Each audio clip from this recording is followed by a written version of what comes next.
Hello friends, मैं CA Parikshit बता दें। मुझे मेरे क्लाइंट्स या फिर मेरे दोस्तों से हमेशा एक इंक्वायरी आती है कि कोई भी अगर गवर्नमेंट ऑफिसर जैसे GST officer, income tax officer अगर अपने बिजनेस प्रीमाइसेस पे आता है तो क्या डॉक्यूमेंट हमने रिकॉर्ड पे रखने चाहिए। जनरली अगर लार्ज ऑर्गेनाइजेशन है, बड़ी इंडस्ट्री है आपकी, तो ये सब रिकॉर्ड्स अप टू डेट रखने के लिए अपने पास अकाउंटेंट होता है, एक अकाउंटिंग टीम होती है।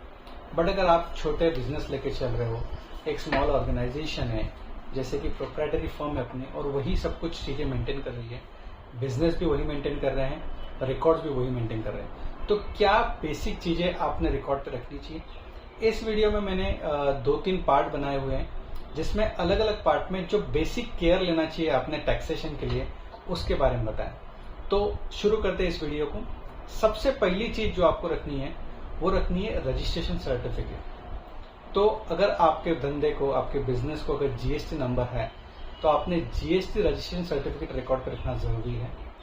जीएसटी रजिस्ट्रेशन सर्टिफिकेट में आपको ये चीज चेक करना जरूरी है कि जितने भी आपकी बिजनेस प्रीमाइसेस है, चाहे वो गोडाउन हो, शॉप हो, ऑफिस हो, सभी चीजों का जो रजिस्टर एड्रेस है वो आपके जीएसटी सर्टिफिकेट में दिखना चाहिए। सेकेंडली, अगर आप कोई बिजनेस कर रहे हो, उसके लिए कोई पर्टिकुलर लाइसेंस रिक्वायर्ड है तो वो लाइसेंस अप टू डेट है या नहीं वो आपको चेक करना जरूरी है। फॉर एग्जाम्पल, अगर आप कोई मंडी बिजनेस कर रहे हो तो उस पर्टिकुलर तालुका या पर्टिकुलर डिस्ट्रिक्ट का मंडी लाइसेंस आपके पास होना चाहिए। अगर आप कोई फूड रिलेटेड आइटम कर रहे हो तो फूड एंड ड्रग का लाइसेंस होना चाहिए।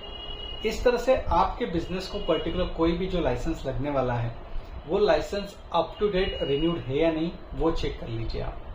इसके अलावा जो लाइसेंस है, जैसे अगर आपके इसमें अगर आधार उद्यम निकाला है आपने तो आधार उद्यम सर्टिफिकेट आपके पास चाहिए।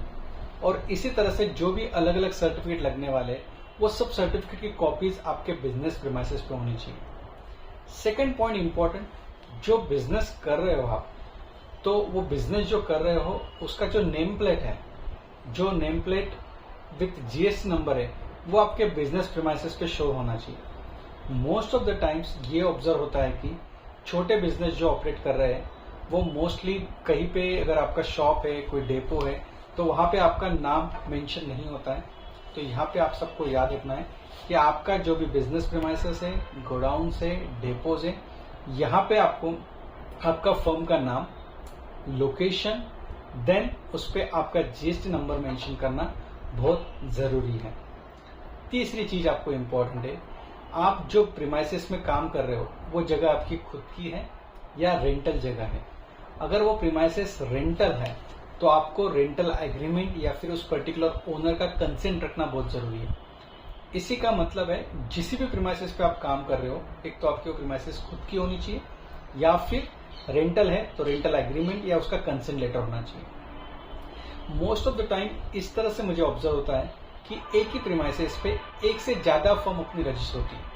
फॉर एग्जाम्पल, अगर एक एग्जाम्पल लूं मैं, तो एक ही प्रीमाइसेस है बट आपकी 2 फर्म्स है।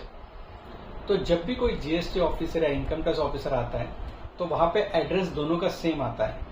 तो यहाँ पे आपको एक चीज करनी है कि आपको डिमार्केशन कर लेना है।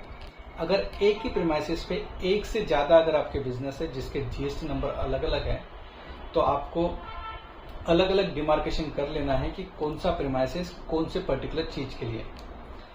तो फ्रेंड्स, ये पार्ट 1 का वीडियो था। इसमें मैंने आपको बताया है कि कौन कौन से रजिस्ट्रेशन सर्टिफिकेट आपको रिकॉर्ड पे रखने चाहिए, देन आपकी जो नेम प्लेट है वो प्रोमिनेंटली डिस्प्ले होना चाहिए, देन प्रीमाइसेस के लिए डिमार्केशन होना चाहिए।